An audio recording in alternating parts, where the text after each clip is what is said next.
మరి పలు సంఘములలో పలు దైవజనులు ప్రభురాత్రి సంస్కారాన్ని ఇస్తూ ఉంటున్నారు.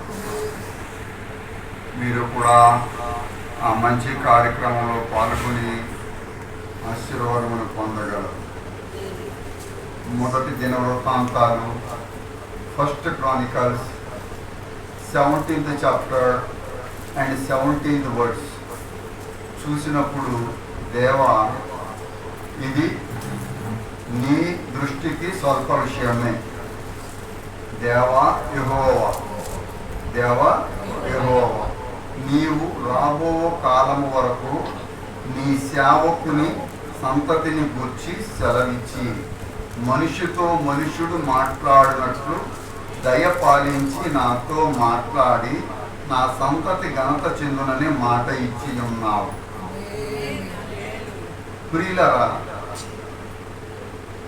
మనము రావడంతోనే కీర్తన గ్రంథము స్తుతి ఆరాధనలో ఆ యొక్క 14వ అధ్యాయాన్ని మనం చదువుకోవడము జరిగింది. ఈ 14వ అధ్యాయంలో దావీదు చివరి వచనంలో అంటున్నాడు, యెహోవా చెరలోని తన ప్రజలను రప్పించినప్పుడు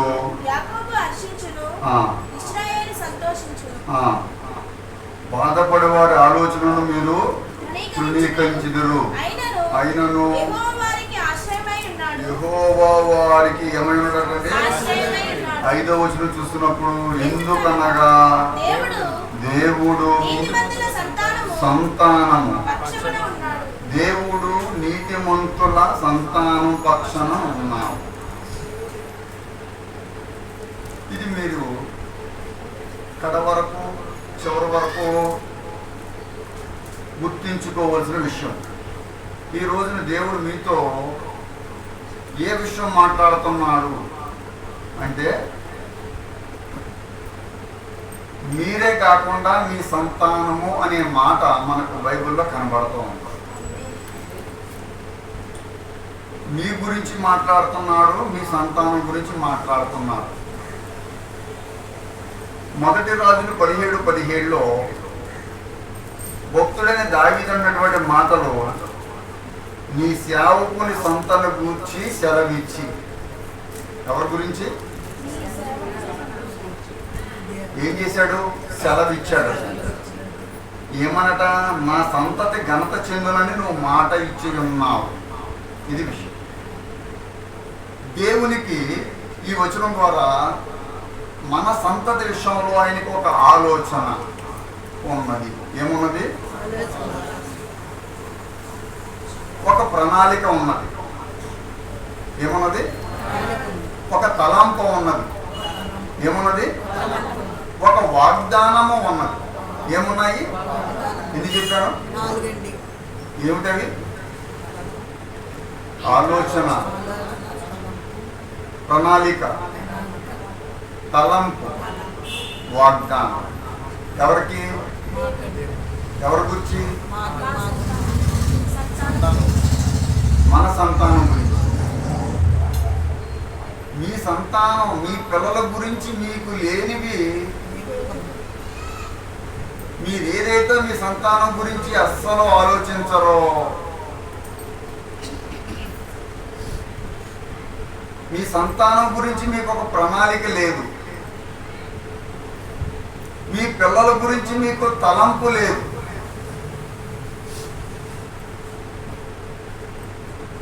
మీ పిల్లలకు మీరు ఎటువంటి వాగ్దానము ఇవ్వలేదు. మీరు ఎలా వాగ్దానాలు ఇస్తారు? మరి దేవుని వాగ్దానాలైనా వారికి తెలియజేస్తారా? చిన్న వచనం ఇది, ఎంతగా మాట్లాడుకోవచ్చో మీరు చూద్దురుగా. ఇప్పుడు మీ దృష్టిలోకి మీ పిల్లలు వచ్చేయాలి. మీ దృష్టిలోకి మీకు అప్ప చెల్లెలు ఉంటే, మీకు అన్నదమ్ములు ఉంటే, వారి పిల్లలు కూడా మీ దృష్టిలోకి ఇప్పుడు రావాలి. మీ బంధువులు, మీ ఇంటి పేరు కలిగిన వారు అందరినీ ఒక్కసారి దేవుడి సన్నిధిలోనికి పెట్టండి. ఇప్పుడు దేవుడిస్తున్న వాగ్దానము మరలా చదువుతున్నాను. దేవ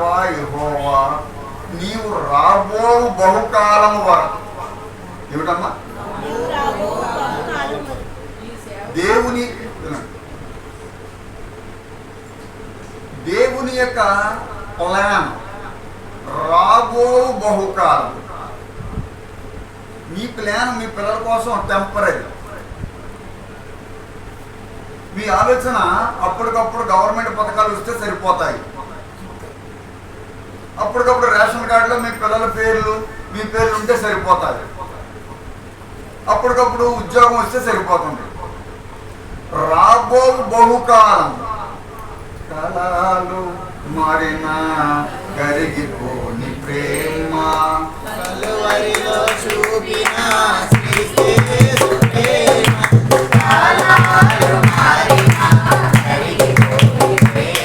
నీ సేవకుని సంతని గూర్చి సెలవిచ్చి, దేవుడు తన సేవకుల సంతతి గురించి సెలవిస్తున్నాడు. మనల్ని పిలుచుకోవడం, మనల్ని ఏర్పాటు చేసుకోవడం, మనల్ని దీవించడమే కాకుండా ఆయన మన సంతతిని కూడా ఘనత చెందినట్టుగా అక్కడ మాట ఉంటుంది. నా సంతతి ఘనత చెందునని మాట ఇచ్చి ఉన్నావు. చెప్పండి కొట్టి దేవుడికి స్తోత్రం. ఎవరి సంతతి? ఆయన సేవకుల సంతతి.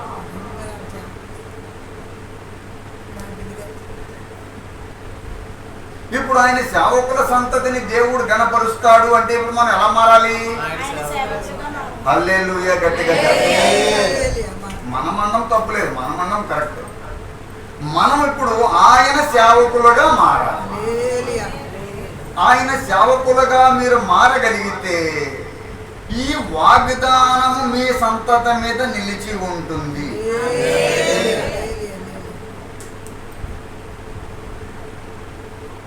ఆయన ప్లానట రాబో బహుకాలం, రాబో ఉగ్రత కాలం అందే కాదు, రాబో బహుకాలం వరకు వారి విషయంలో నా సంతతి గురించి నువ్వు సెలవిచ్చినటువంటి మాటను నువ్వు మాట ఇచ్చావు. మొట్టమొదటి ఫస్ట్ పాయింట్ ఈవేళ ఈ 17 వచనం ద్వారా ఆయన మీ సంతతి గురించి ఏమిచ్చాడండి? హల్లెలూయా చెప్పండి. ఇప్పుడు మీరు ఒక వాగ్దానాన్ని పొందారు. ఈ వాగ్దానం మీకు ఎప్పుడు వస్తుంది? మీరు ఆయన సేవకులుగా మారితే, ఆయన సువార్త సేవకులుగా మారితే, ఆయన ప్రార్థనా సేవకులుగా, ఆయన సేవకుడిగా వచ్చాడు. నేను పరిచర్య చేయడానికి వచ్చాను, పరిచర్య చేయించుకోవడానికే కాదు. నీవు పరిచారకుడిగా మారాలి. నీ గర్వమంతా తగ్గిపోవాలి. నీ లోకస్థితి అంతా కూడా నువ్వు తొలగించుకోవాలి. నీవు దేవుడి యొక్క సేవకురాలుగా మారాలి. అప్పుడు మీరు ఈ యొక్క వాగ్దానాన్ని పొందుతారు. ఈ 17వ అధ్యాయంలో ఇంకా చాలా మాటలు ఉన్నాయి. దావీదు దేవుడితో మాట్లాడుతున్న మాటలు. 21వ వచనంలో నీ జనులైన ఇశ్రాయేలుల వంటి జనం భూలోకమందు ఏది? నీ సొంత జనులగునట్లు నిత్యము నీకు జనులగునట్లు. హల్లెలూయా. అసలు ఆయన జనులు ఎవరు అనుకుంటున్నారు? ఆయన జనులు ఎవరు? ఇశ్రాయేలు. హల్లెలూయా. ఆయన తనకంటూ ఒక జనాంగాన్ని ఏర్పాటు చేసుకున్నారు. అలాంటిది ఇప్పుడు నీ సొంత జనులగునట్లు నిత్యము నీకు జనులగునట్లు. ఎవరు? నీవును నీ సంతతి వారును. ఎవరితో పాటు? ఇశ్రాయేలీలతో పాటు. ఎన్నో ఆశీర్వాదం దగ్గరికి వచ్చారు మీరు. 2వ ఆశీర్వాదం,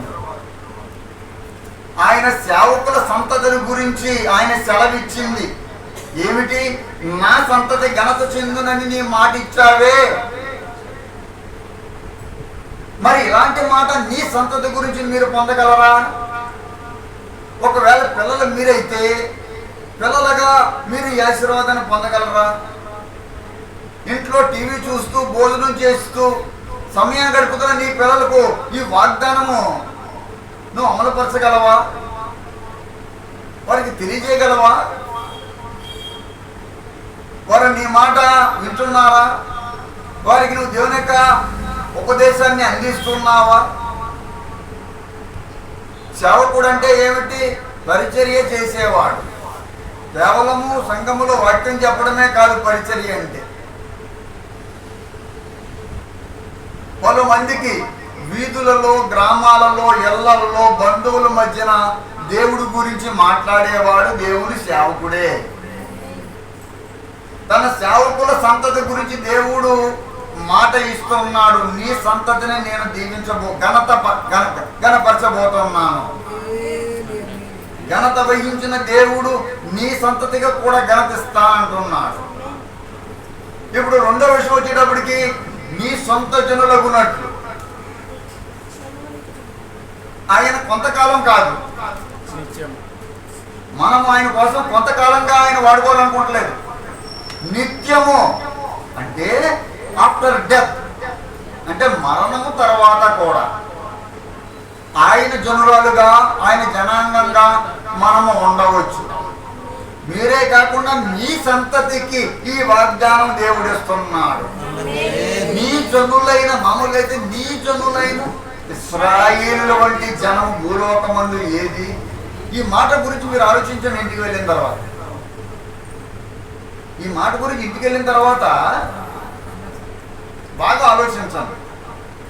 భూలోకంలో ఇశ్రాయేలు వంటి జనాంగము లేనే లేదు. అసలు అలాంటి జనాంగం భూమి మీద ఎవరో వారికి సరిపోరు. అలాంటి జనాంగంతో నిన్ను కలుపుతున్నాడు. హల్లెలూయా. అలాంటి జనంతో నువ్వు కలిసి మెలిసి ఉండడానికి నిన్ను దేవుడు ఐక్యపరిచాడు. నిన్ను తన సంతతిగా నిత్యము నీకు జనులగున్నట్టు, నువ్వు బ్రతికినంతకాలము జనురాలుగా, జనాంగంగా, నీ కుటుంబం నీవు ఉండునట్లుగా ఈరోజు దేవుడు నీతో మాట్లాడుతున్నాడు. ప్రియమైన సోదరి సోదరుడా, 17:23 మొదటి దినవృత్తాంతాలు, ఫస్ట్ క్రానికల్స్. యెహోవా ఇప్పుడు నీ దాసుని గురించి, అతని సంతతి గురించి. మూడవ పాయింట్, దేవుణ్ణి వేడుకుంటున్నాడు, ఒక మనవి చేస్తున్నాడు, ఒక ప్రార్థన చేస్తున్నాడు, ఒక ప్రాధాన్యత కనబడుతుంది. రెండవ మాటలో ఏముందో తెలుసా? 17:21 ఏముంది? నాకు చదివారు మీరు. 17:21 ఐగుప్తులో నుండి నువ్వు వాళ్ళని ఏం చేశావు? విమోచించి ఉందా మాట అమ్మా? ఏముంది అక్కడ?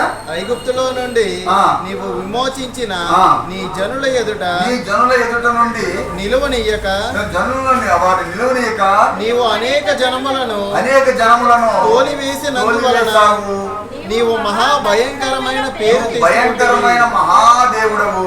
వారు నీ స్వంత జనులగినట్లు వారిని విమోచించుటకై. ఇప్పుడు ఎప్పుడు సంతతి వారయ్యారు? హల్లెలూయా. సెకండ్ పాయింట్ ఏమిటంటే తల్లి, ఐగుప్తులో నుండి ఇశ్రాయేలీయులు విమోచింపబడిన తర్వాత సొంత జనులగున్నట్లు అనే మాట కనబడుతుంది అక్కడ. ఇప్పుడు మీ పిల్లలు, మీరు, నేను, మనమంతా ఐగుప్తు అనే లోకములో నుండి విడుదల పొందాలి. ఇలా ఐగుప్తు అనేటువంటి లోకములో నుండి వారు బయటకు రావాలి. ఎవరి దగ్గరికి రావాలి? దేవుడి దగ్గరికి రావాలి. ఎక్కడ నివసించాలి? దేవుడు చూపించే దేశమందు నివసించాలి. ఎలా నడవాలి? దేవుడు చెప్పినట్లు నడవాలి. వాక్యము చెబుతుంది, నీ జనులైన ఇశ్రాయేలు వంటి జనం ఏదీ లేదు.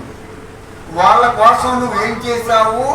శత్రువుల్ని సైతము వారు నిలవకుండా వారు పారిపోయేటట్లుగా నువ్వు చేశావు. వారిని నువ్వు తోలివేశావు. శత్రువుని తోలివేసి నీ ప్రజలను విమోచించుకున్నావు. ఇక్కడ ఎందుకు చెప్తున్నానంటే, తన ప్రజలుగా ఆయన చేసుకుంటే తన ప్రజల శత్రువుని ఆయన తోలివేస్తాడు.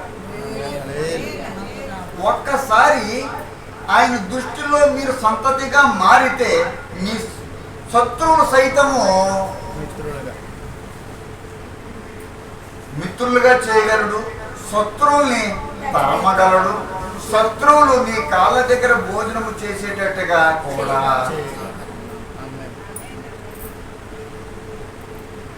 దేవుడు తన సంతతికి వాగ్దానం ఇస్తున్నాడు. నా సంతతి ఘనత చెందునని నువ్వు మాట ఇచ్చావు కదా, దాన్ని దేవుడి దగ్గర మరొకసారి వేడుకుంటున్నాడు. నువ్వు వాగ్దానం ఇచ్చావు. వాగ్దానం ఇచ్చే దేవుడిగా ఈ 17:17 కనబడుతుంది. తన ప్రజల్ని విమోచించిన వాడిగా ఈ 17:21 కనబడుతుంది. 17:23 చదివాము. ఇప్పుడు నీ దాసుని గూర్చియు అతని సంతతిని గూర్చియు నీవు సెలవిచ్చిన మాట నిత్యము స్థిరమగునుగాక. నీ దాసుని గూర్చియు అతని సంతతిని గూర్చి. దేవుడికున్న ప్రణాళిక జాగ్రత్తగా అందరూ. ఇది కథగా వింటే నీకు రూపాయి లాభం రాదు. ఏదో బుద్ధ విగ్రహం ఇక్కడ కూర్చుని నువ్వు వేసి వెళ్ళిపోతే నిన్ను దేవుడు కూడా రక్షించలేడు. దేవుడు మాట్లాడుతున్నాడు అనేటటువంటి ఒక భయాకరమైనటువంటి తీవ్రమైన ఆత్మలోనికి నువ్వు రావాలి. నీ దాసుని గూర్చియు అతని సంతతిని గూర్చియు, అంతే. నీ గూర్చియు నీ సంతతిని గూర్చియు ఆయన సెలవిచ్చిన మాటను నిత్యము స్థిరపరచమని నువ్వు ఎప్పుడైనా కోరుకున్నావా? ఆయన ఏమని సెలవిచ్చాడు సంతతి గురించి? అందరూ లేచి నిలబడి దేవుడికి స్తోత్రం గట్టిగా చెప్పండి. దగ్గరికి వచ్చేటప్పటికి మొదటి వచనాన్ని మనం కూడా జ్ఞాపకంలో తెచ్చుకోవాలి. ఇక్కడ ఏమంటుందంటే, నీ దాసుడు గూర్చియు అతని సంతతిని గూర్చియు నువ్వు సెలవిచ్చినటువంటి మాటను స్థిరపరచు. ఏం సెలవిచ్చాడు? హల్లెలూయా. ఇప్పుడు మీకు కూడా అదే వాగ్దానం వస్తే మరి మీరు కూడా ఇలా ప్రార్థన చేయాలా చేయొద్దా? ఎవరి గురించి? మీ గుర్చియు మీ సంతతిని గురించి కాదు, మీ గుర్చియు మీ సంతతిని గుర్చియు ఆయన సెలవిచ్చిన మాట ఏం చేయమని? స్థిరపరచమని. అందుకనే బుద్ధి ఎక్కడ పెట్టుకోవాలి, మనసు ఎక్కడ ఉండాలి, అందుకే దృష్టి ఎక్కడ ఉండాలి. ఏమి పోగొట్టుకోకూడదు, ఏమి పొందుతున్నా, ఏమి పొందగలను, వారి దగ్గర ఏమైనా దొరుకునేమో అని ఆ కుంటివాడు వారిని ఏం చేస్తున్నాడు? అడుక్కుంటున్నాడు. వారి యొక్క బట్టలు వారి యొక్క వాడకం చూశాడు. అయ్యా, దేవుడి సన్నిధిలోకి వచ్చావు, నీ సంతతుల గురించి నీ ఉద్దేశం ఏమిటి? నీ సంతతుల గురించి నువ్వు దేవుడి దృష్టికి ఏమి తీసుకొస్తున్నావు? స్థిరపరచమని, నీ సంతతిని బలపరచమని ఎవరు వేడుకుంటారు? నువ్వు వేడుకున్నట్టుగా నేను వేడుకోగలనా? కదా, వేడుకోల మనసు ఏది? ఎందుకు వేడుకోల మనసులోకి రావాలి అంటే, నీ కొరకు దేవుడు వాగ్దానం ఇస్తూ ఉన్నాడు. నీ సంతతుల గురించి గ్యారెంటీ. వాళ్ళ లోకంలో ఉన్నారు నిజమే, వాళ్ళ ఐగుప్తులో ఉన్నారు నిజమే, వాళ్ళ పాపంలో ఉన్నారు నిజమే, వారు చీకట్లో ఉన్నారు నిజమే, వారు డబ్బు వేటలో ఉన్నారు నిజమే, వాళ్ళకు పెళ్లిళ్ళు కావాలని వేటలో ఉన్నారు, వేటాడుకుంటున్నారు, పిల్లలతో ఉద్యోగాలలో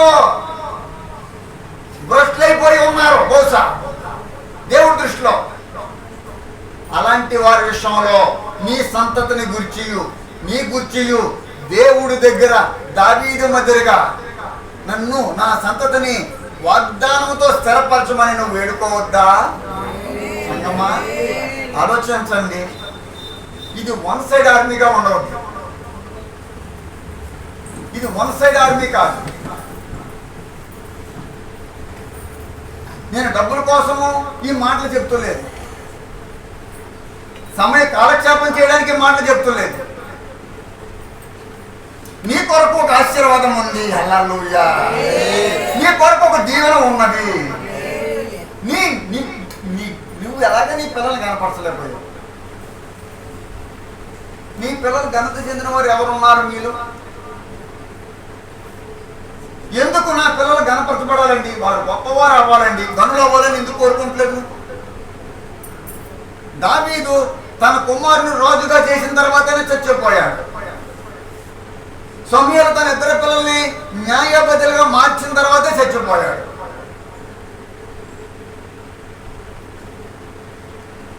మొర్దెకై తన కుమార్తెగా ఉన్నటువంటి ఎస్తేర్ని రాణిగా చేసిన తర్వాత అతడు కూడా ప్రధానమంత్రిగా అయిన తర్వాతనే చచ్చిపోయాడు.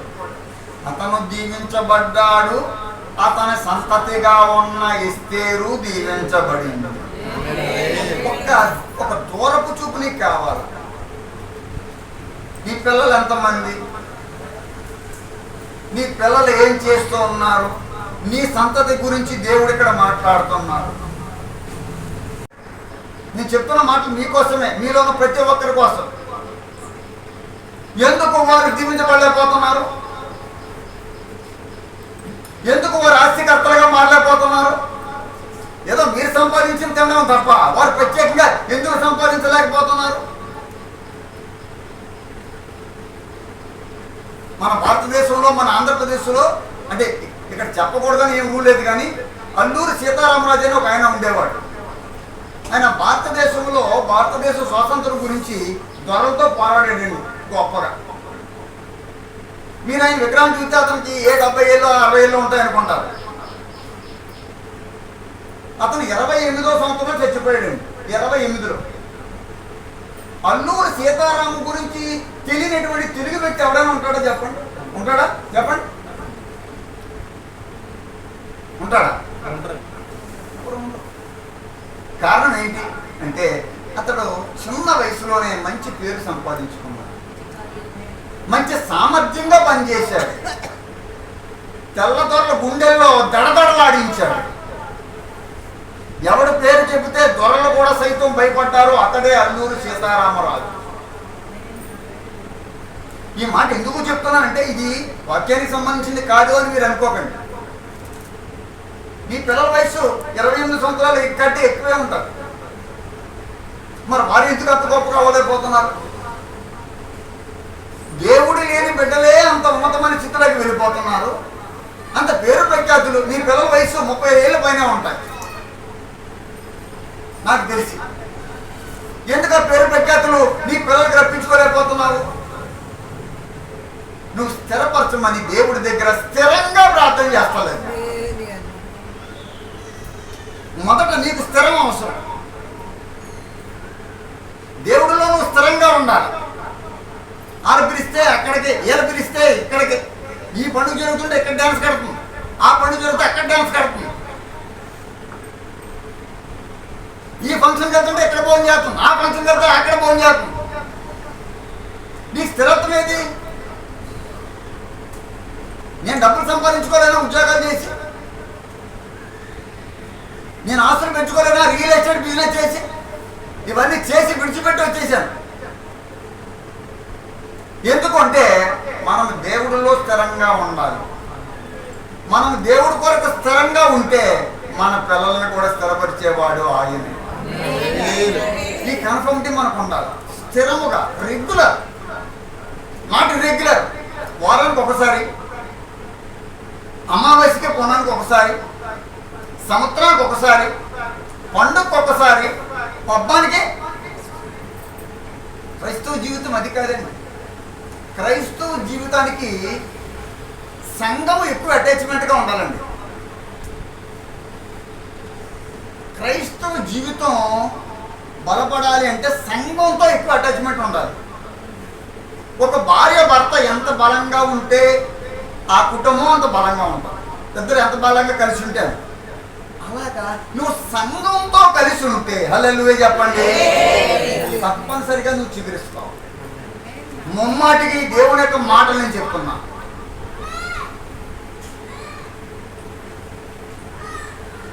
నీకు లింకు సంఘంతో ఉండాలి. ఈ సంఘంలో నిత్యము జీవదారులు ప్రవహిస్తూనే ఉన్నాయి. నా నుండి జీవదారులు అనేక ప్రాంతాలకు వెళుతుంది. వెస్ట్ గోదావరి వెళ్తుంది, ఖమ్మం వెళ్తుంది, బెంగళూరు వెళ్తుంది, హైదరాబాద్ వెళ్తుంది, దేశ విదేశాలు వెళ్తున్నాయి. నిత్యము జీవాన్ని ప్రవహింపచేయాలి. మనం పాట పాడతాం, జీవనదిని నాలో హృదయములో ప్రవహింపచేయుమయ్యా.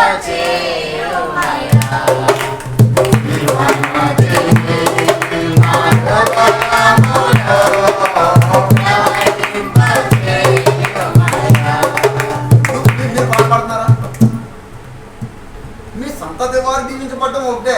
వారు దీవించబడాలంటే నీ కుటుంబస్తులు నువ్వు బాగుండాలంటే నీలో జీవం ఉండాలి. నీలో జీవం ఉండాలి. బతుకుంటేనే కదా ఏ పనైనా చేస్తాము.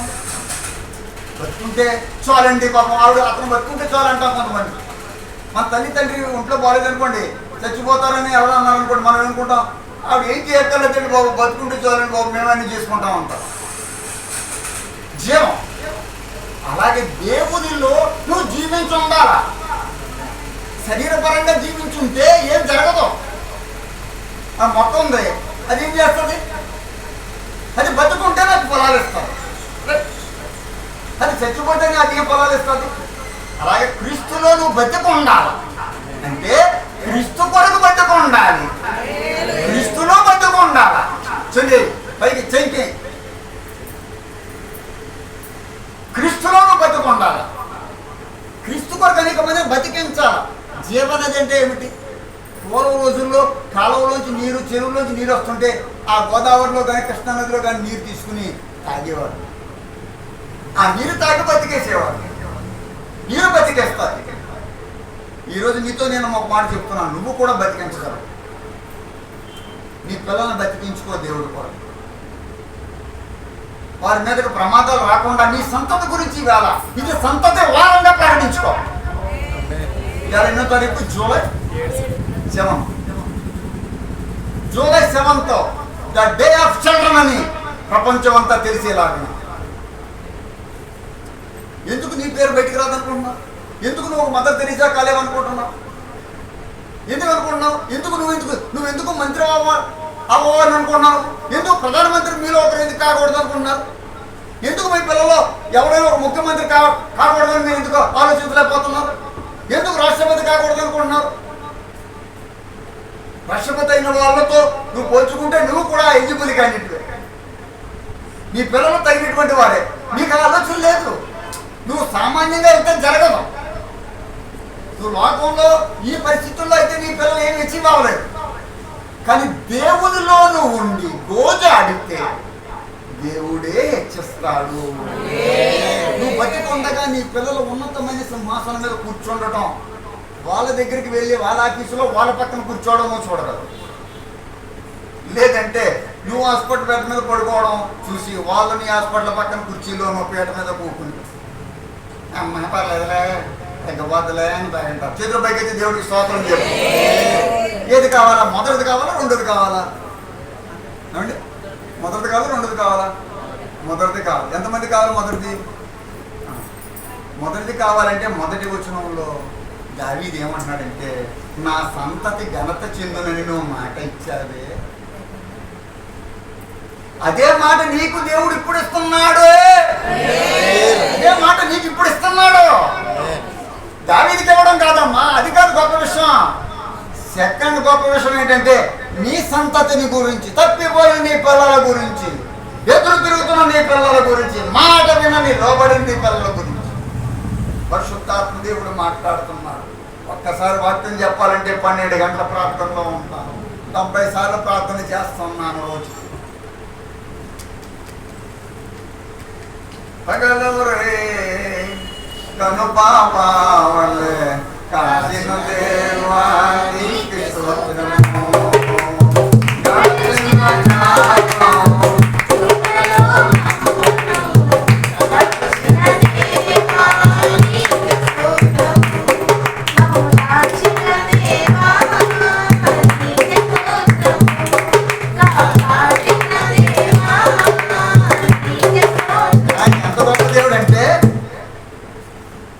సపోజ్ ఇప్పుడు ఎవరైనా ప్రెగ్నెన్సీగా అదే కడుపులో పిల్లలను కనడానికి సిద్ధంగా ఉన్న వాళ్ళ కడుపులో ఉన్న సంతతి గురించి కూడా దేవుడు వాగ్దానం ఇక్కడ ఇవ్వబోతున్నారు. ఎంత గొప్ప దేవుడు చెప్తాను మీకు.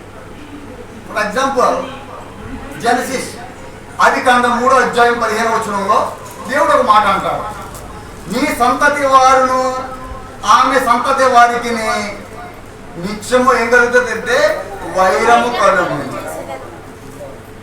నీ సంతతి వారికి ఏముందమ్మా? నీ సంతానమునకు. ఎవరి సంతానం? పిల్లలు పుట్టారు అప్పుడు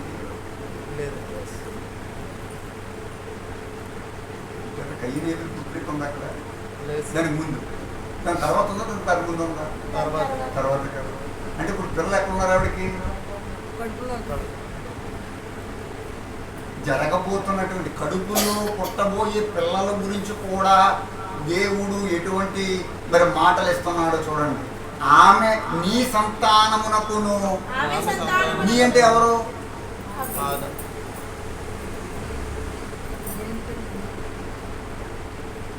ఆమె సంతానమునకు.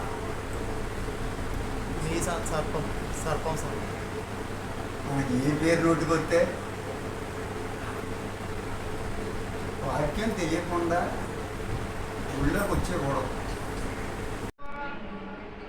ఎవరు బెనిఫిట్ పొందుతారు? నువ్వు మాట వినకపోతే నీ సంతానమునకు ఆమె సంతానానికి. సాతాను అంటే సాతాను కూడా ఏముంది ఇప్పుడు? అదే సర్ప సంతానం. సర్ప సంతానమా?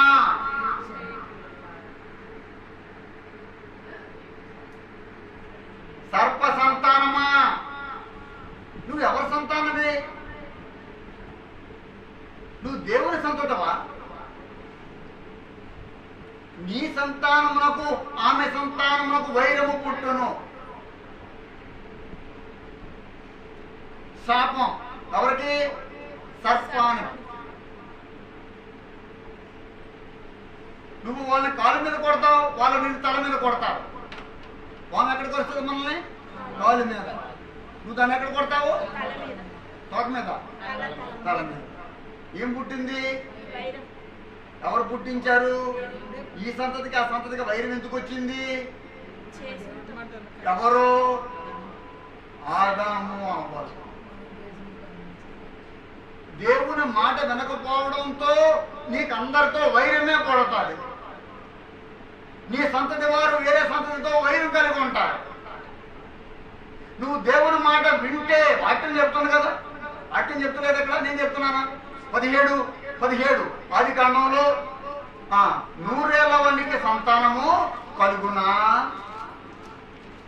సంతతి గురించి అబ్రహాం అంటున్నాడు. అబ్రహాము సాగిలిపడి నవ్వి హల్లెలూయా. సంతతి గురించి మాట్లాడుకుంటున్నాం. సొంతులేని దానిని అమ్మా ఎలా చేస్తాడండి? ఇల్లాలిగా. హల్లెలూయా. సొంతులేని దానిని చిక్కుముకి రాతి బండ నుండి నీటిని రప్పించగల దేవుడు.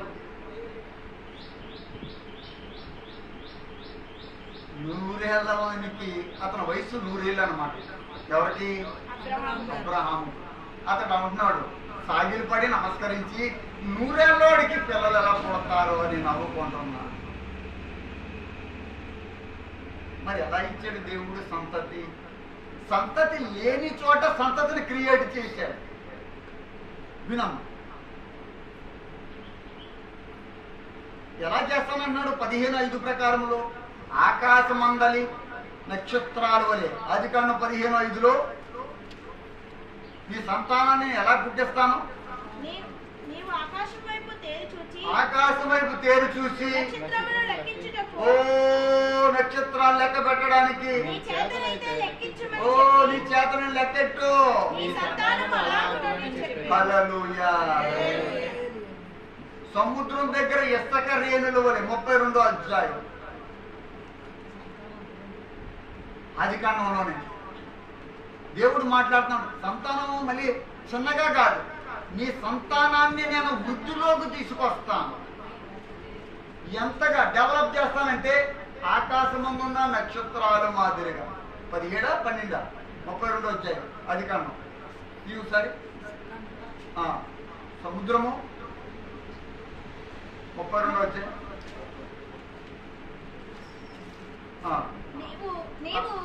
నేను నీకు తోడై నిశ్చయముగా మేలు చేయొచ్చు. విస్తారమగుట వలన లెక్కింపలేని సముద్రపు ఇసుక వలె. మరి అది చూడండి ఎంతసేపు పట్టింది. ఉందా 12 12 కదా మరి అన్నారు. లెక్కింపలేని సముద్రపు ఇసుక వలె సంతానము విస్తరింపజేయుదునని. సంతానం గురించి మాట్లాడుతున్నాడు. ఒకసారి వినండి, నవ్వు చూడండి అందరూ ఒకసారి.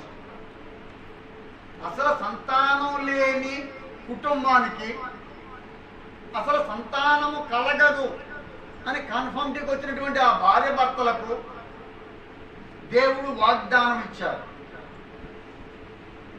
17 మొదటి దినవృత్తాంతాల్లో నేను దావీదుకి దేవుడు ఇచ్చినటువంటి వాగ్దానాన్ని మీకు చూపించాను. నువ్వు మాట సెలవిచ్చావు, ఘనత చెందునని. అంటే నీ పిల్లలు పుట్టిన తర్వాత దేవుడు వాగ్దానం ఇచ్చాడు. ఇక్కడ పిల్లలు పుట్టకమునిపై వాగ్దానం ఇస్తున్నాడు సంతతి గురించి. అంటే దేవునికి ఎంత ఆలోచన ఉంది. ఎంతమంది అయితే నీ పిల్లలు ఉన్నారో అంతమంది పిల్లల్ని దేవుడు ఆకాశం మంది నక్షత్రాల వల్ల. ఎవడిస్తాడు ఈ వాగ్దానం? నువ్వు 50 రూపాయలు ఇస్తేనే కానీ వాడు జాతకం చెప్పండి. ముందు 500 అంటాడు. నీ బట్టలో నీ హడావుడి చూసి, నీ బట్టల పండగ బట్టలు అయ్యి పప్పల బట్టలు తప్ప నిజమైన బట్టలే కదా. అది ఏదో ఎక్కడ ఫంక్షన్కి వెళ్తే వేసుకున్నాను, నిన్ను చూసి అనుకున్నాడు 1000 రూపాయలు ఇచ్చాను దేవుడు అనుకున్నాడు.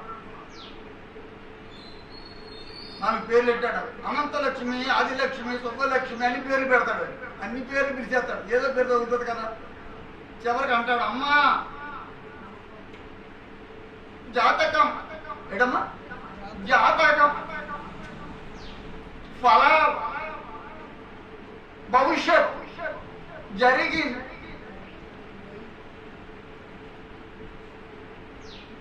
ఎంత అవుతుంది బాబు అంటాడు. తమరు చేత్తో 5 పచ్చ నోట్లు పెట్టామమ్మా. పచ్చ నోట్లే పచ్చ గుట్ట అంటాడు. 50 రూపాయలు కనీసం 50 రూపాయలు బేరం కుదురుతుంది. అప్పుడు 50 రూపాయలు ఇస్తే నీకు జాతకం చెప్తాడు. నువ్వు ఏమి ఇవ్వకపోయినా, నువ్వు దశమ భాగం ఇవ్వకపోయినా, గత నెలల్లో నీ దశమ భాగం ఇక్కడికి రాకపోయినా, నువ్వు చెడు చెప్పుడు చాపు కాకుండా నువ్వు పారిపోయినా, ఆ రోజు నువ్వు మానేసినా, గత నెలల్లో నువ్వు దేవుడికి ఇవ్వకుండా నువ్వు దొంగిలించినా, ఆయనకి ఇవ్వాల్సింది నువ్వు దొంగిలించావు, నువ్వు దొంగ. నువ్వు ఆయన దృష్టిలో దొంగగా ఉన్నావు. నీకు రోజంతా నెలంతా దేవుడిని పోషిస్తున్నాడు, కానీ నువ్వు ఇవ్వాల్సింది నువ్వు దేవుడికి ఇవ్వటం లేదు. దేవుడు మందిరాన్ని మనం అలంకరించుకోవాలి. దేవుడు మందిరాన్ని మనం అభివృద్ధిలోకి తీసుకురావాలి. ఎందుకంటే ఒక మనిషికి, ఒక క్రైస్తవుడికి, క్రైస్తవురాలకి సంఘంతో ఎక్కువ అటాచ్మెంట్ ఉండాలి. ప్రతిదీ సంఘంలో జరగాలి. ప్రతిదీ సంఘం ద్వారా జరగాలి. సంఘం ద్వారా నీకు దేవుని ఆత్మ వస్తుంది. సంఘం ద్వారా దేవుని ఆశీర్వాదం వస్తుంది. సంఘం ద్వారా నీ పిల్లలకి సంతతి గురించి దేవుడు మాట్లాడుతున్నాడు. ఇదే కదా మరి ఇక్కడ మాట్లాడుతున్నాడు. ఎవరి సంతతి గురించి కాదు, మన సంతతి గురించి. మన సంతతి గురించి మాట్లాడుతూ మనల్ని నమ్మింపజేయడానికే ఈ సంతతి గురించి అంతా చెబుతుంది.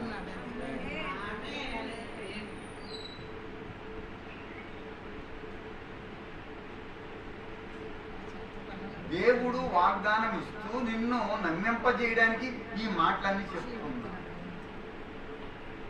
32:12 చక్కనటువంటి మాటలు. సముద్రపు ఇసుక మాదిరిగా నేను మిమ్మల్ని లెక్కింపలేని సముద్రపు ఇసుక వలె నీ సంతానము విస్తరింపచేయుదును. 17:8 ఏముందమ్మా? నీకును నీ తర్వాత నీ సంతతికి నీవు పరదేశమై ఉన్న దేశమును అనగా కానాను దేశమంతటిని నీకు నిత్య స్వాస్థ్యముగా ఇచ్చి దేవుడినై ఉండును. ఎవరికి? నీకును నీ తర్వాత సంతతి. అక్కడ ఏముందో అని చెప్పాలి. ఎక్కడ దేవుడు కొంతమంది దైవజనులతో మాట్లాడినా నీవు నీ సంతతి అన్నాడు. దావీదు గురించి తన సంతతి గురించి దేవుడి దగ్గర మాట్లాడుతున్నాడు. మన తర్వాత ఎవరు మరి? సంతతే కదా ఇంపార్టెంట్. మరి నీ సంతతి గురించి నీ బాధ్యత ఏమిటి? క్వశ్చన్ మార్క్ వేసావా ఎప్పుడు? నీ సంతతి వారు ఎవరున్నారు ఇక్కడ? కంట్లో నడిచిపడిందా అంటారు. నడిచిపడలేదమ్మా, పులిసిపడింది అంటారు. వెళ్ళిన తర్వాత కడుపులో నడిచినా పడిందా అంటారు. రోజు మావాడు పులిసి ఆడుతుంది తప్ప నడిచి ఆడతలేదమ్మా. సంతతి గురించి ఆలోచన ఉంది, బాగానే ఉంది. నీకు దేవుడు ఎంతమంది సంతానించాడు? ఎంతమంది నువ్వు డ్రైవ్ చేస్తున్నావు దేవుడి సన్నిధిలోనికి? నువ్వు డ్రైవ్ చేయకుండా, నువ్వు వాళ్ళని నడిపించకుండా, వాళ్ళ గురించి ఎంత దేవునికి ఆలోచనల్ని నువ్వు నెరవేర్చకుండా ఎలా నీ సంతతి వృద్ధిలోకి వస్తారు? మొదట్లో అయితే దావీదు తన సంతతి గురించి దేవుడి దగ్గర చెప్తున్నాడు. ఇక్కడ దేవుడు అబ్రహాము గురించి, అబ్రహాము సంతతి గురించి దేవుడు మాట్లాడుతున్నాడు. అక్కడ దావీదు తన సంతతి గురించి దేవుడితో మాట్లాడుతున్నాడు. మాటిచ్చావు కదా బాబు, స్థిరపరచు. ఇక్కడ నేను మాటిచ్చాను కదా, నేను స్థిరపరుస్తాను. నిత్య స్వచ్ఛంగా కణాను ఇస్తాను. చేతులు పైకెత్తా. పడుకోవడానికి ఇక్కడ రాకూడదు, అవలించడానికి కాదు. ఇది పరిశుద్ధ స్థలం. గడ్డ మీద ఎత్తుకుని తీసుకెళ్ళిపోతాం.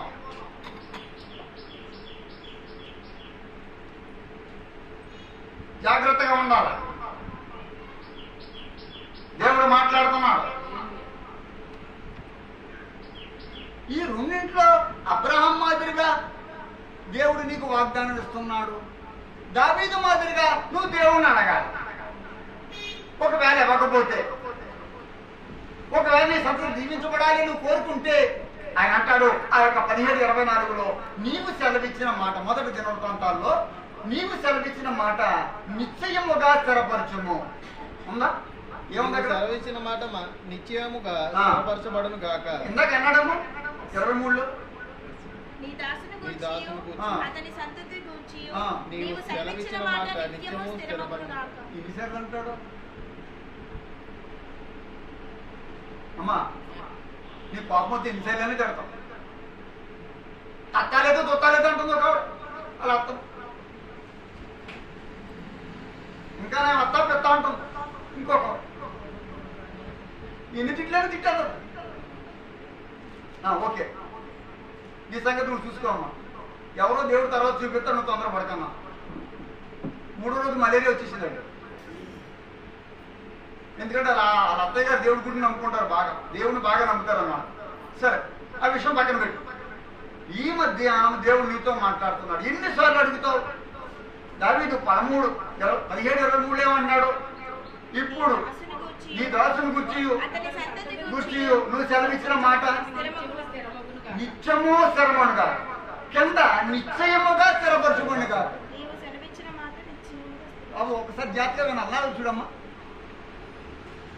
నిత్యము స్థిరపరచుకోండి కాక, నిశ్చయముగా స్థిరపరచుకోండి కాక. మాటలు తేడా చూసారా? ఏ మాటలు పాడుతున్నావు దేవుడి దగ్గర? నీకు వందనాలు పిల్లలు చల్లగా చూడు. ఏ పిల్లలు చల్లగా చూడాలా? ఎందుకు చూడాలా? ఆయన నిన్ను వేడిగా చూస్తున్నాడా? ఆయన వేడిగా చూస్తే నువ్వేమైపోతావు? మాడిపోతావు. నువ్వు దేవుడికి ప్రార్థన చేసే తీరు తెలుసుకున్నావా? దేవుడి దగ్గరికి ఎలా రావాలో. అబ్రహాము 100 ఏళ్ల వయసులో ఏమున్నాడు ఇందాక? కాదు కాదు, ఎలా ప్రార్థన చేశాడు? వంగి హల్లెలూయా సాగిలపాడి బ్రోకెదను ఆత్మతో సత్యముతో మన ప్రభు యేసుని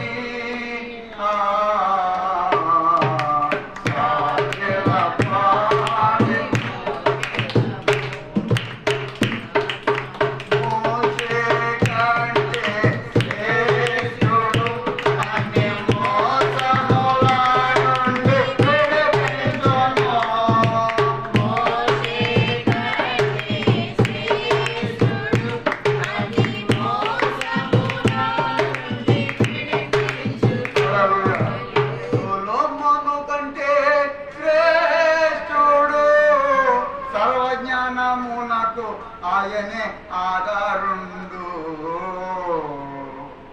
సాగిల పాడి బ్రోకెదము. దేవునికి స్తోత్రం. దేవుడు దగ్గరకు నీ సంతతి గూర్చి ఎలా వస్తున్నావు? నిత్యము స్థిరపరచు. ఎన్ని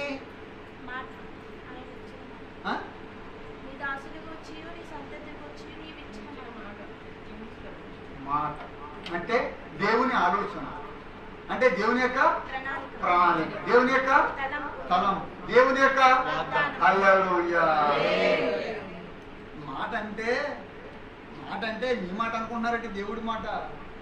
దేవుని మాట బహుకాలము నిలిచే బాట. యేసయ్య మాట జీవపోట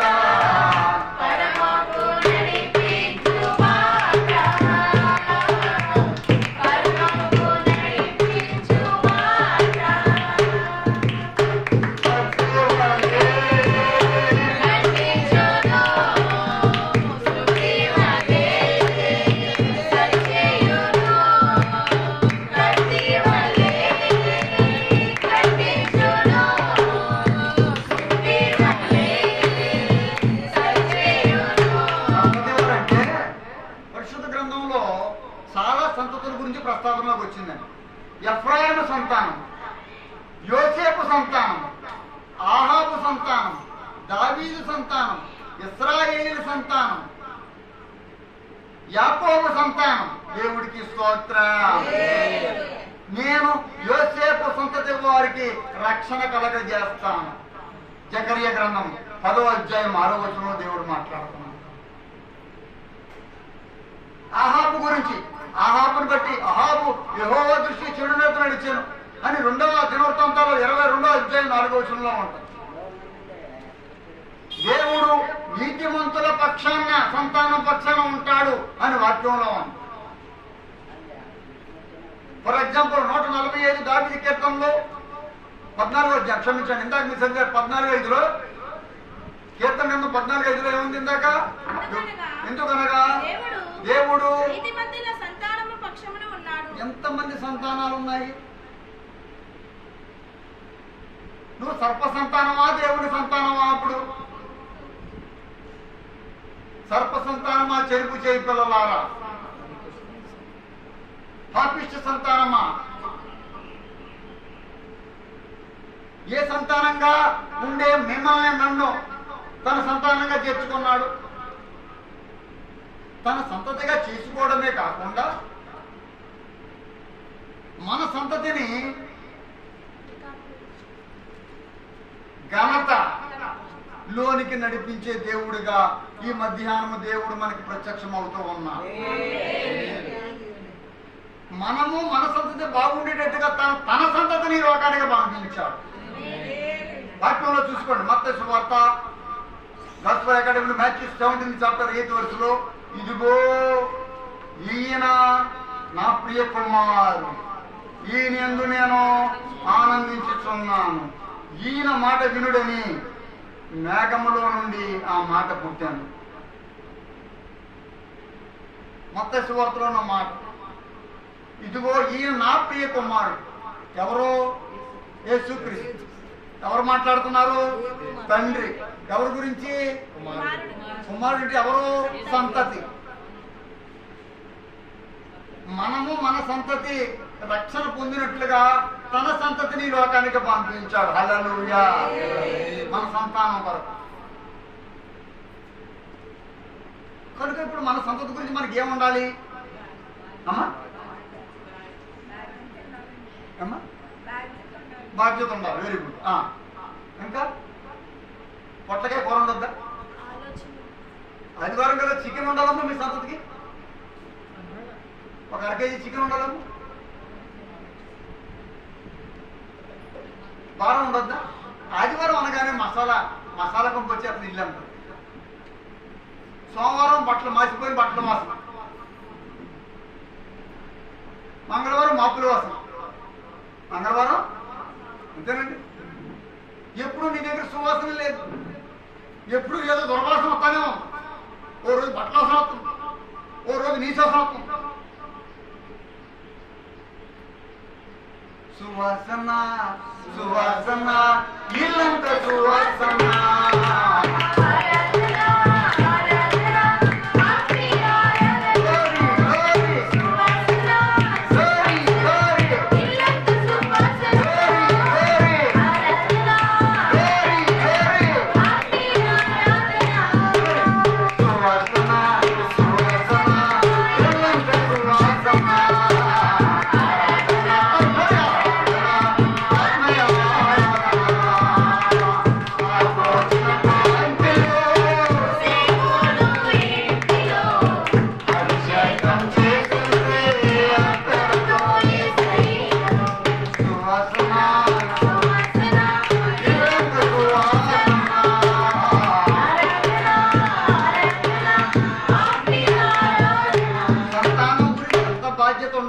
బాధ్యత ఉండాలి, భారం ఉండాలి అన్నారు.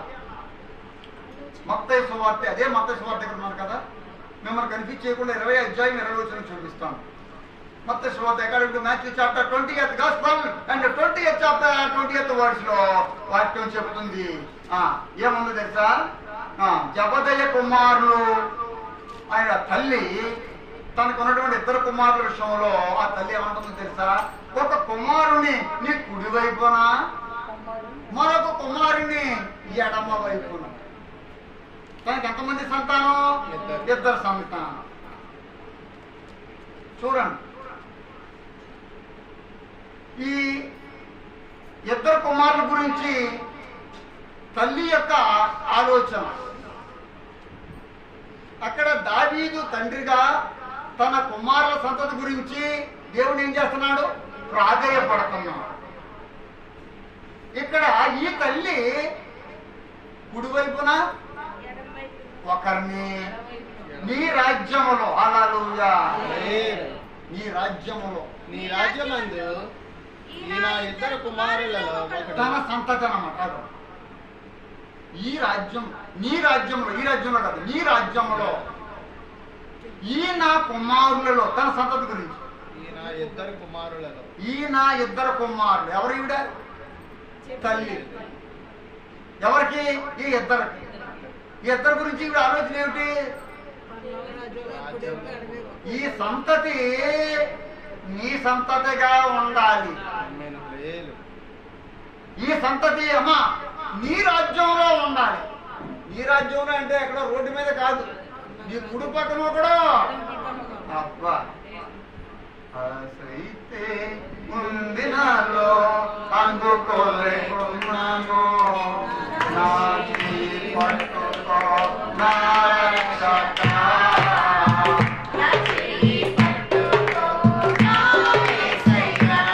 ఆసక్తి లేదు.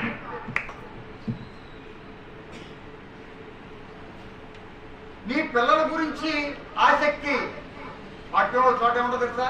నీ ఇంటిని గురించిన ఆసక్తి నన్ను భక్షించుతున్నది.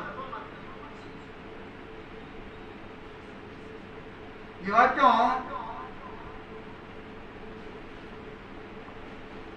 రాజా మామగారు అక్కడ పెట్టారు, మీటింగ్ పెట్టారు ఒకసారి, ఎప్పుడు ఆవిడ బతుకున్నాం అప్పుడు చెప్పాను ఈ మీటింగ్. ఈ వాక్యం నీ ఆసక్తిని గురించి, నీ ఇంటిని గురించిన ఆసక్తి నన్ను భక్షించుతున్నది. నీ ఇల్లు దేవుడి రాజ్యం. నా నాన్న ఇంటికి నేను వెళ్ళాలి. ఆయన ఇల్లు అక్కడ, నా తండ్రి ఇంటిలో నేను ఉండాలి. నువ్వెక్కడ ఉండాలి? నువ్వెక్కడ ఉంటావు? నీ పరమ తండ్రి ఇంట్లో ఉంటావా, లేదా సాతానుడి ఇంట్లో ఉంటావా? మీరందరూ సాతాను ఇంటికి వెళ్ళిపోయేలా ఉన్నారు చూస్తుంటే, గ్యారంటీగా. ఎందుకంటే నరకమే కనబడుతుంది మీలో నాకు చూస్తుంటారు.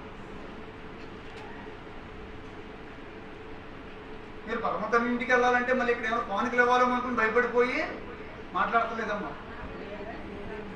మీ కానుకలు ఇచ్చినా మీ కానుకలు ఇవ్వకపోయినా నేను బతకగలను. మీ కానుకల ద్వారానే బతుకుతలేదు. కానీ నువ్వు ఇవ్వకపోతే మాత్రం బాధ్యత వహించవలసి వస్తుంది. దానికి చెల్లుబాటు చేస్తావు.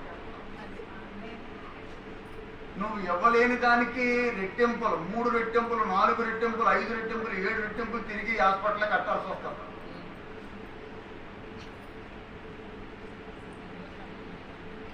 దేవుడిది దేవుడికి తీయి. సమయం లేదు.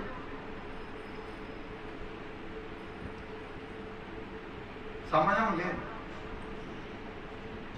ఆ తల్లి ఆయన బతికుండగానే నీ రాజ్యం గురించి మాట్లాడుతుంది. నీ రాజ్యం మాట్లాడుతూ నా సంతతి గురించి మాట్లాడుతుంది. తల్లి దావీదు గారికి తన సంతతి గురించి ఏముంది? నీ సంతతి గురించి నీకు ఏం లేదు. అలా ఎక్కడో ఉన్నారండి. నా మాట ఏంటంటే ఆవిడకి నాకు సంబంధం లేదండి. మరి సంబంధం లేకుండా అప్పులు చేసేసిందంటే నువ్వు కంగారు పడిపోయి నువ్వు ఎవరి దగ్గర నుంచి అప్పులు తీసుకొచ్చేసి దానికి ఇచ్చేసావే. అప్పులన్నీ తీరిపోయినట్లుగా నీ నడ్డినంతటినీ కూడా నలిపేస్తున్నావే. పిండి రుబ్బినట్టుగా నీ నడుము నలిగిపోతుందా? ఈ వయసులో పనికెళ్ళి నలుపుతున్నావే, నలిగిపోతున్నావే, నీ ఎముకలు ఎదిగిపోతున్నావే. సంబంధం లేనప్పుడు ఎందుకంత మరి అంత ఉద్దేశించుకుంటున్నావు? మరి సోపు పెట్టుకున్నావు, రాగి పెట్టుకుని నలిపేసుకుంటున్నావు. నీ సంతతి ఆత్మీయ సంతతిగా మారడానికి నీ ప్రణాళిక ఏమిటి? నువ్వు బతకపోవచ్చు, నీ సంతానం బతకపోవచ్చు, నేను బతకపోవచ్చు. ఎంతకాలం ఎవరు బతుకుతారో ఎవరికి తెలియదు. సమయం ఉండగానే సమయము లేదండి మీరు రక్షణ పొందండి. ఏం పొందాలా? మరి ఎక్కడ పొందారు రక్షణ? రక్షణ పొందుతారు పేరు పెట్టా. ఏం పేరు పెట్టామమ్మా? ఏదో పేరు పెట్టారండి. సీతా మహాలక్ష్మియో వెంకట మహాలక్ష్మి. ఆ పేరు అర్థమా? ఏం పేరు పెట్టారైనా పేరు వాళ్ళు అప్పుడే మర్చిపోయింది బాబా. నా పేరేంటి? కొట్టేస్తుంది నీ 2 సార్లు ఆడ. నీ పేరు ఆవిడకేం చెప్తుంది? నీ పేరేంటి? నా పేరు యాకోబు. No! You will be called now also as Israel, not Jacob. యాకోబు కాదు, కానీ నువ్వులో ఇంకా యాకోబే ఉన్నా. నీలో పాత జీవితం అలా రిపీట్ అవుతుంది. సైకిల్ టైర్ తిరుగుతుంది సార్, పైకి కిందకి, పైకి కిందకి,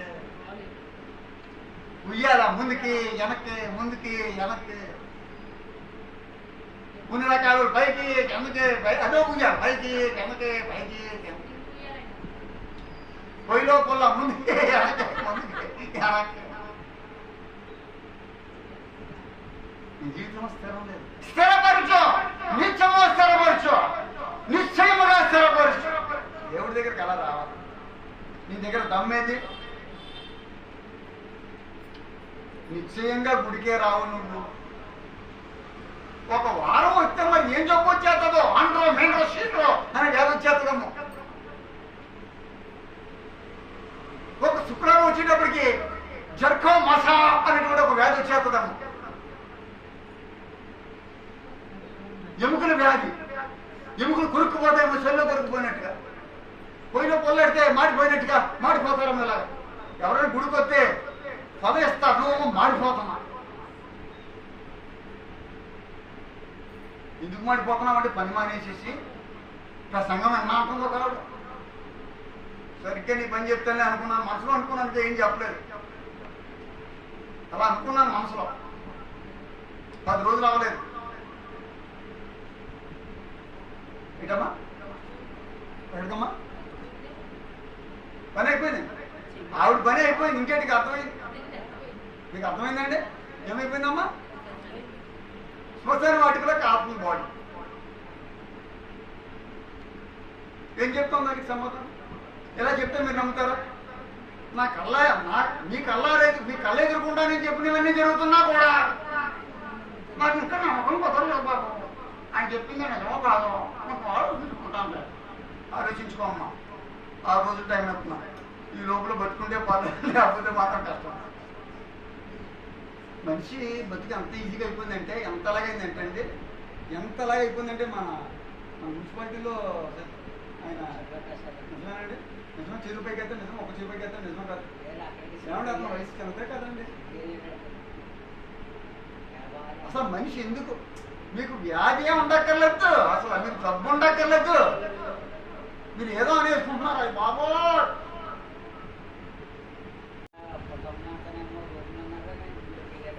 ఎక్కడికండి? ఎవరో చెప్తున్నారు, మీకు సంబంధించిన మీ ఊర్లో సంబంధించిన వ్యక్తి ఒక ఆయన చనిపోయారండి, మీకు తెలిసే ఉంటుంది, ఆయన ఏఈ గారి అక్షరం. ఏంటండి బాబు, ఆయన బలవంతుడిగా ఉండేవాడు. ఎగ్జాక్ట్లీ, దేవుడికి స్తోత్రం కలుగును గాక. ఈ మాటలో మీకు అర్థం కాదు. మీకు ఇంకో జీవితకాలం ఇచ్చిన ఆలోచించి బాప్తిసం తీసుకుంటాను అంటావు.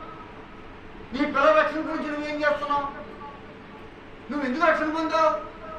మామూలుగా మీరు ఆలోచించండి, మీరు ఎందుకు బాప్తిసం పొంది రక్షణ పొందారు? మీకు ఏదో ఒక నమ్మిక కుదిరిందా? ఏమని? దేవుడు దేవుడు నమ్ముకుంటే బాగుంటుందని. దేవుడు మనల్ని కాపాడాడు. ఎగ్జాక్ట్లీ, దేవుడికి స్తోత్రం కలుగును గాక. మీకు ఒక నమ్మకం కదలకుండా ఎవడో బాప్తిసం తీసుకోమంటే మీరు తీసుకోవాలి. మీకు ఒక నమ్మకం ఏర్పడింది, ఓకే బాగానే ఉంది. నేను ఎన్నోసార్లు వాళ్ళ ఎదురింటికి వెళ్ళేవాడిని. వాళ్ళు మొదట్లో మామూలుగా నో మాకు కుదరదండి అలాంటి మేము అనేవారు. అవునా కదా, వాళ్ళకి తెలుసు. పాపం వాళ్ళే ఒక రోజున దేవుడికి సబ్మిట్ అయ్యారు. మనం చెప్పితే వినరండి ఎవరు, వాళ్ళగా రావాలి. మీకు మీరుగా వచ్చారు, మీకు ఒక కన్ఫర్మిటీకి మీరు వచ్చారు. దేవుడు నమ్ముకోవాలి, దేవుడి దగ్గర బాప్తిసం తీసుకుంటే దేవుడు మన పక్షాన ఉంటాడు ఒక నమ్మిక మీకు డైరెక్ట్గా ఇండైరెక్ట్గా కుదిరింది.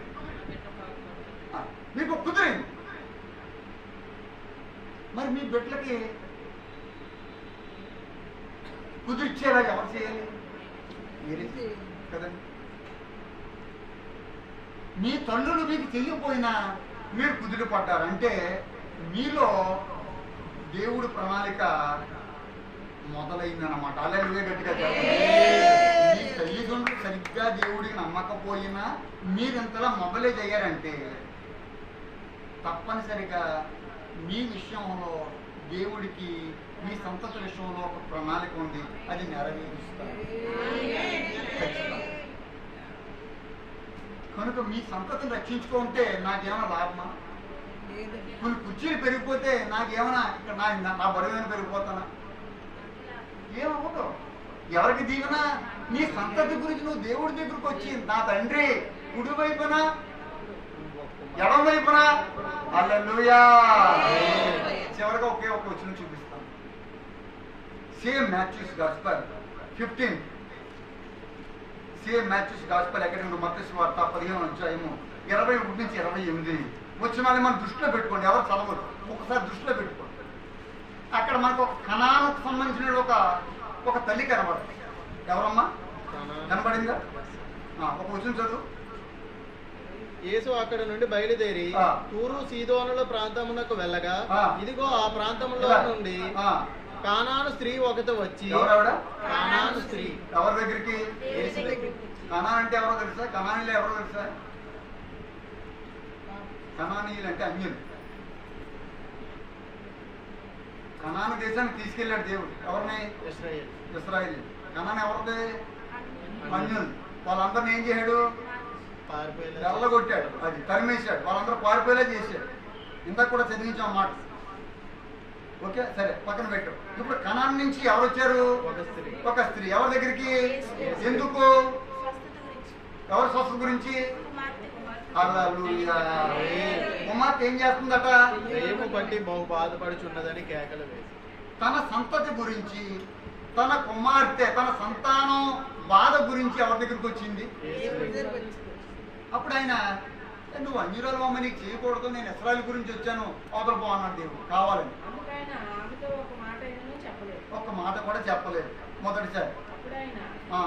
అప్పుడు ఆయన శిష్యులు వచ్చి ఆమె మన వెంట కేకలు వేయించుగా ఈమెను పంపివేయమని ఆయనను వేడుకొనగా ఆయన నశించిన గొర్రెల యొద్దకే గాని మరి ఎవరి యొద్దకునో నేను పంపబడలేదని ఇశ్రాయేలు ఇంటి వారే.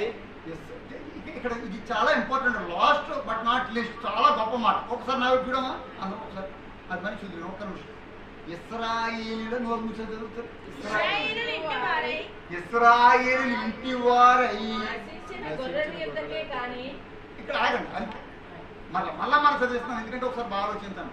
ఇశ్రాయేలు ఇంటి వారే ఎవరైనా దాంట్లో నశించిపోతుంటే వారి యొద్దకే గాని ఎవరి యొద్దకు నేను పంపబడలేదని. నీకేం అర్థమైంది? ఇశ్రాయేలును రక్షించడానికి నేను ఇశ్రాయేలులో నశించిపోతున్న వారి గురించి వచ్చాను. ఎందుకంటే ఇశ్రాయేలు ఎవరు? హల్లెలూయా. ఈ వాగ్దానం ఎప్పుడు ఎవరికి ఇచ్చారు? ఎక్కడిచ్చారు? అబ్రహాం కాలంలో. ఆది కాండానికి ఈ మత్తయి సువార్తకి వేల సంవత్సరాలు. ఇప్పుడు కూడా ఏమన్నాడు తెలుసా? నేను ఇశ్రాయేలు సంతానం గురించి వచ్చాను. అలాగైతే నాకు జరగదేమో అని ఆమె వెళ్ళిపోలేదు. అయినను ఒక్కసారి లేచి నిలబడి అయినను ఆమె వచ్చి హల్లెలూయా అలా చెబుతున్నా కూడా ఆమె వచ్చి ఆయనకు మొక్కి, ప్రభువా నాకు సహాయం చేయమని. ఎవరి కోసం? నీ బిడ్డ గురించి సహాయం చేయమని. ఎప్పుడైనా దేవుడి సన్నిధికి వచ్చి ఎప్పుడైనా ఇక్కడ మాక నుంచి ప్రార్థన చేసావా? ఎప్పుడైనా నీకు ఇంత విశాలమైన స్థలం దేవుడు ఇచ్చాడు. ఈ దైవజనుడు ప్రపంచం అంతా సేవ చేస్తూ తిరుగుతున్నారు. మన మాట గురించి కొన్ని వందల మంది ఎదురు చూస్తున్నారు. మీకు తెలియదు. ముమ్మాటికి నిజంగా చెప్తున్నాను, నాకు రోజుకి కనీసం 80-90 ఫోన్లు వస్తాయి ప్రార్థన కోసం, వారి పిల్లల కోసం. ఎప్పుడైనా నీ సంతతి గురించి ఇలా లేదు, నా సంతతి దీవించబడాలి, నా సంతానం ఘనపరచబడాలి, నా సంతానం స్వస్థపరచబడాలి, నా సంతానం స్థిరపరచబడాలా, ఇన్ని అడగలయ్యా, ఇన్ని అడగాల. ఎందుకు వస్తున్నావో తెలియదు, ఎప్పుడు వస్తావో తెలియదు, వచ్చి ఏం చేస్తావో తెలియదు. ఒకరేమో కాళ్ళు పైకి ఎత్తుతున్నా, ఒకరేమో కాళ్ళు ఎదగెడుతున్నారు. సరే మీకు కన్వీనెంట్గా కూర్చోమని నేను తప్పకుండా చెప్పాను. నేను అన్నితగా అన్నానని ఏమనుకోవద్దు. ఎలా కూర్చున్నా పర్వాలేదు, దాని గురించి కాదు ఇబ్బంది. కానీ నీ హృదయం మారిందా? నీ సంతానం గురించి నీ యొక్క ఆలోచన ఏమిటి? తన బిడ్డ బాగు గురించి అలా అనకు బాబు. అయినను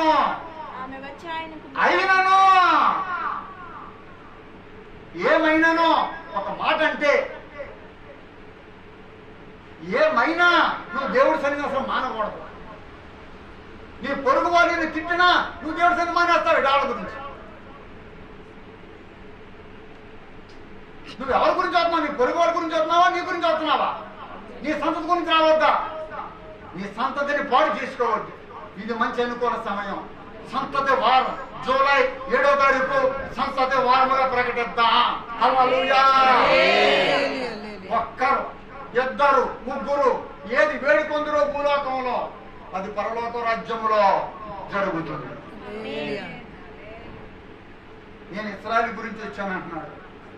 అయినా కూడా ఆమె వచ్చి ఆమె దగ్గర మొక్కి ఆయన దగ్గర చేయమని అడిగాను. అమ్మా సహాయం చేయమని అడిగాను. సహాయకులెవరు లేరిలలో నీవేళ దూరం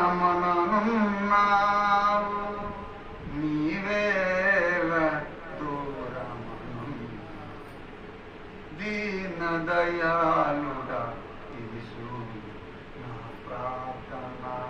హల్లెలూయా. నా ప్రార్థన విను. నా విమోచకుడా, నువ్వు ఇశ్రాయేలు గురించే వచ్చావు, వారు నశించిపోతున్న గొర్రెల గురించే వచ్చావు. అయినా నాకు సహాయం చేయమని మొక్కలు రొట్టె మొక్కలు బల్ల మీద నుండి పడ్డాయే కదా, తింటాయే.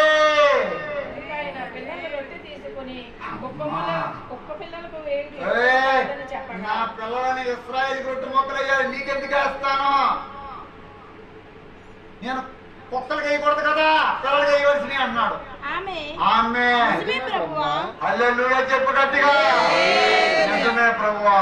కుక్క పిల్లలు కూడా తన యజమాని బల్ల మీద నుండి ఎంత తగ్గింపాలుగా కనబడుతుంది. నీ సంతానం గురించి నీకు తగ్గింపేది. అసలు నీ సంతానం డబ్బుల్లో ఉద్యోగంలో స్థిరపడిపోతే ఇంకా గొడవ లేదులేండి, వాళ్ళు బాగానే ఉన్నారండి, చిన్నోడేనండి బాబు కొంచెం కష్టంగా ఉంది. నువ్వు దేని స్థిరంగా భావిస్తున్నావు? దేని స్థిరంగా భావిస్తున్నావు? ఈ లోకంలో ఈ ఊర్లో ఎంతో మంది ధనవంతులు కళ్ళు మూసి తెరిచే లోపల చచ్చిపోయారు. వాళ్ళందరూ అనుకున్నారు, బాబో ఇలా చాలా స్త్రీలు లక్షాధికారులు కోటీశ్వరులు. ఏరి వాళ్ళు అమ్మా, నువ్వు డబ్బును చూసి డబ్బును బట్టి స్త్రీలుగా భావించేసేస్తున్నావు. అప్పు తీరిపోతే స్థిరపడిపోయారు అనుకున్నావు, ఉద్యోగం వచ్చేది స్థిరపడిపోయింది అనుకున్నావు. కాదు, వారు పరలోక రాజ్యంలో సీటు సంపాదించాలి. యేసు ప్రభు సింహాసనం దగ్గర వారు కూర్చోవాలి. అంతము మట్టుకు సహించువాడు. ప్రార్థన. పరిశుద్ధుడా, వందనాలు. ఈ యొక్క మధ్యాహ్న కాల సమయంలో మీలో